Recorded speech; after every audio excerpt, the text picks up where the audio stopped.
भावनाएं बढ़ाता जाता है और उससे भी अधिक कट्टर ग्रुप के प्रति आकर्षित होते जाता है। उदाहरण के लिए मैं आपको परफेक्ट एग्जांपल देता हूँ, उदाहरण जो देता हूँ वो है अफगानिस्तान का। ठीक है, इससे आसानी से आपको सारी चीज़ें समझ में आएंगी। 1970 और 80 के दशक में जब रशिया के समर्थन वाली सरकार अफगानिस्तान में राज कर रही थी, तो इस सरकार को काउंटर करने के लिए अमेरिका और अमेरिका का पालतू उस समय जो पाकिस्तान था, उसने धार्मिक संगठनों को समर्थन देना शुरू किया और इन धार्मिक गुटों ने धीरे धीरे हथियार उठा लिए और रशिया के खिलाफ अपनी वॉर शुरू कर दी। पहले तो इन सभी को मुजाहिदीन नाम दिया गया, एक कॉमन अम्ब्रेला टर्म दे दी गई, पर बाद में इनके सब अलग अलग गुट बन गए।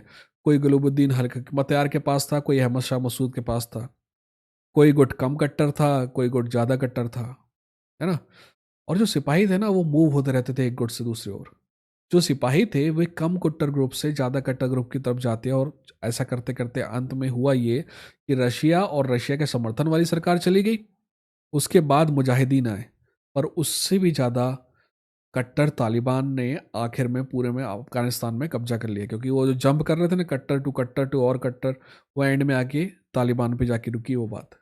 पर यहाँ पे फिर वही दिक्कत, मैंने जो आपको पहले कहा था कि इंसान जो एक बार कट्टर हो गया है ना, वो हमेशा और भी कट्टर ग्रुप के प्रति आकर्षित होते जाता है, क्योंकि कट्टरता उसके दिल में परमानेंट घर कर गई होती है।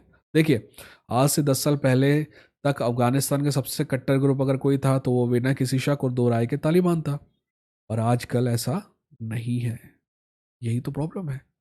आजकल इस्लामिक स्टेट खुरासान तालिबान से कहीं ज़्यादा कट्टर माना जाता है। इसीलिए तालिबान को डर है कि कहीं इस्लामिक स्टेट खुरासान अफगानिस्तान में उसकी जगह वैसे ही ना ले ले जैसे एक समय मुजाहिदीनों की जगह तालिबान ने ली थी, है ना। और अपनी जगह बचाने के लिए उसे अपने सारे दोस्तों की ज़रूरत है। तहरीक तालिबान पाकिस्तान का एक ऐसा तालिबान का एक ऐसा ही दोस्त है।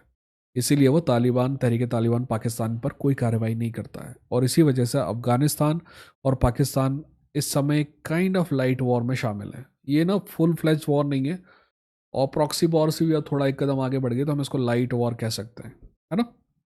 चलिए, मुझे लगता है कि आज के बाद अगर आपसे कोई पूछेगा ना कि अफगानिस्तान पाकिस्तान की वॉर का कारण क्या है, तो आप पूरा बिल्कुल उसको समझाइएगा अच्छे से। I will be proud of you.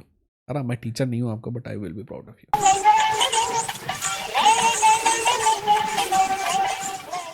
पूरा वीडियो चैनल पर जाकर देखो। मैं